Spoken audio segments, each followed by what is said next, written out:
pag-aano natin, start natin yung ano kabay. Good morning. Ito yung paglalagay ng fabrication natin ng rubber fabrication ng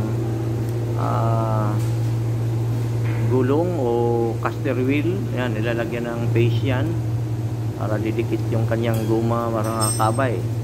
Yan. Yan. Saka ito yung press natin. Yan ang press machine.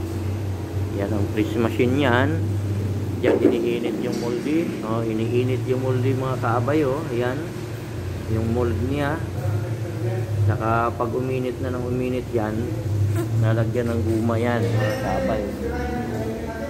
Pero ito muna, nilalagyan muna siya ng face niya para didikit yung guma nito kaabay. Ayan.